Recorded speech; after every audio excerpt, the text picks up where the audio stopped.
Assalamualaikum warahmatullahi wabarakatuh. Kami dari kelompok 7 Finansial Teknologi B akan memaparkan hasil analisis kami berdasarkan video. Sebelumnya, perkenalkan nama saya Aira Syifa Arisagita dengan NIM 60224050 dan teman-teman saya. Perkenalkan, nama saya Amar Syakib Saifullah dengan NIM 60224051. Perkenalkan, nama saya Muhammad Malik Abdillah dengan NIM 60224052. Berdasarkan video World Bank berjudul How Digital Finance Service Help Local Community Indonesia, kita akan mengidentifikasi permasalahan, hambatan, dan peluang implementasi layanan keuangan digital di Indonesia.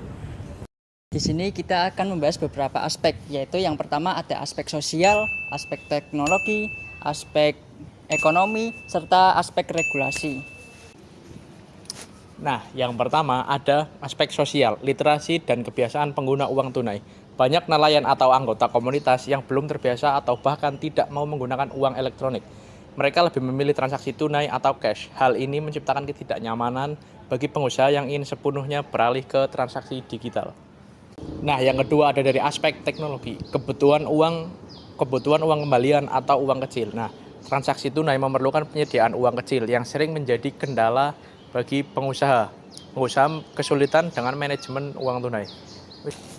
Nah, setelah tadi kita membahas soal hambatan di beberapa aspek, sekarang kita akan membahas peluang yang ada. Kita bahas mulai dari peluang di aspek sosial. Peningkatan kenyamanan dan kepercayaan. DFS mempermudah transaksi jarak jauh seperti pengisian pulsa listrik dari laut yang sangat membantu di daerah terpencil. Ini bisa membangun kepercayaan dan meningkatkan kualitas hidup masyarakat.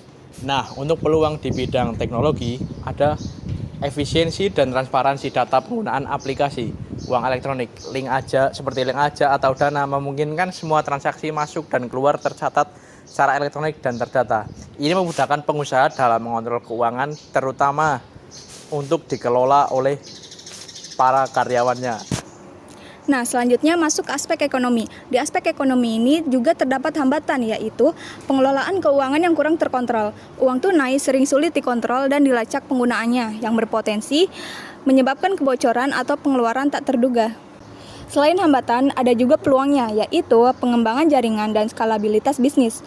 Data transaksi yang tercatat secara digital dapat digunakan untuk menilai kelayakan kredit atau scoring yang dibutuhkan untuk pengembangan bisnis, seperti mendapatkan kartu kredit atau pinjaman bank. Hal ini membuka akses ke pembiayaan formal. Selanjutnya ada hambatan dari aspek regulasi. Hambatan dari aspek regulasi yaitu berupa pembulatan transaksi tunai. Praktik pembulatan harga misalnya dari harga 90.000 per kilogram menjadi 100.000 per kilogram sering terjadi untuk menghindari penggunaan uang receh. Walaupun bertujuan baik, ini secara teknis dapat menyimpang dari harga transaksi yang sebenarnya bisa menimbulkan isu dalam catatan akuntansi formal. Selain hambatan, ada juga peluang dari aspek regulasi ini, yaitu pendorong inklusi keuangan. Pemerintah dan regulator memiliki peluang untuk membuat kebijakan yang mendorong penggunaan DFS sehingga masyarakat yang belum tersentuh layanan perbankan dapat mengakses layanan keuangan secara legal dan terstruktur. Selain adanya hambatan dan peluang, terdapat juga solusi yang ditawarkan. Yang pertama, solusi untuk aspek sosial, menggunakan konsep teori difusi inovasi atau Everett Rogers dan Knut G. teori. Inovasi DFS perlu memiliki keunggulan relatif dan kemudian diamati agar cepat diadopsi.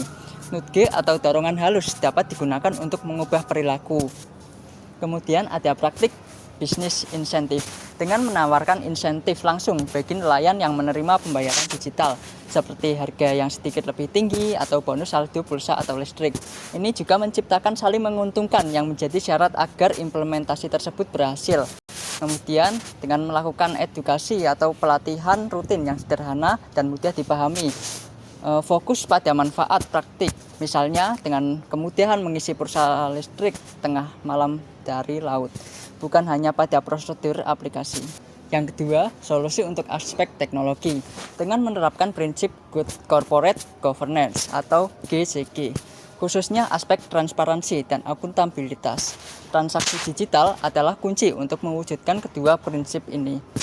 Praktik bisnisnya adalah dengan pembayaran hybrid atau awal.